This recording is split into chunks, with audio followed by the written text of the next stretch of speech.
Bibi, I want to say it's an honor to have you with us. Over the past 4 years, the U.S. and the Israeli alliance has been tested more than any time in history. But the bonds of friendship and affection between the American and Israeli people have endured for generations, and they are absolutely unbreakable. They are unbreakable. U.S. President Donald Trump has signed an executive order imposing sanctions on the International Criminal Court, calling its actions illegitimate and baseless after the court issued arrest warrants for Israeli Prime Minister Benjamin Netanyahu and former Defense Minister Yoav Gallant over alleged war crimes in Gaza. The move, announced after Trump's meeting with Netanyahu, underscores his alignment with Israel and highlights a broader effort to shield U.S. allies from international judicial scrutiny. The sanctions, including asset freezes and travel bans on ICC officials and their families, reflect Trump's long-standing opposition to the court's authority. His administration argues that the ICC is overstepping its jurisdiction by targeting Israeli and U.S. officials, portraying its investigations as politically motivated.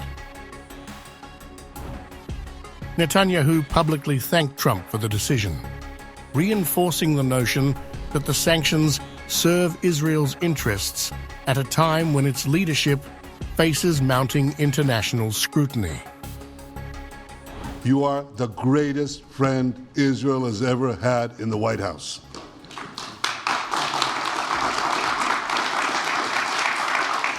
And that's why the people of Israel have such enormous respect for you. Your leadership helped bring our hostages home, among them American citizens.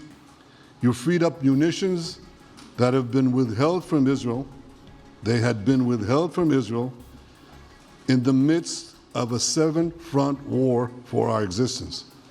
And you just freed it. You ended unjust sanctions against law-abiding Israeli citizens.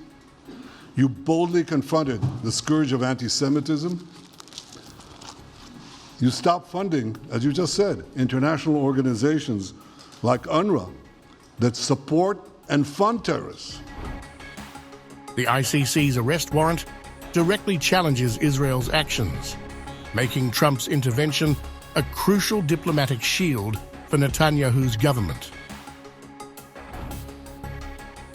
Meanwhile, the sanctions have sparked international backlash, particularly from European nations such as the Netherlands, where the ICC is based.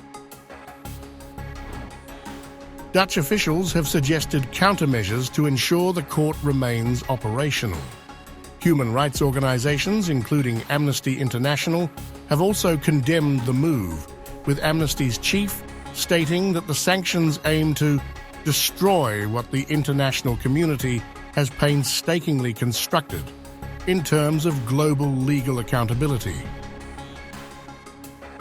Our country and our home is the Gaza Strip. It's part of Palestine.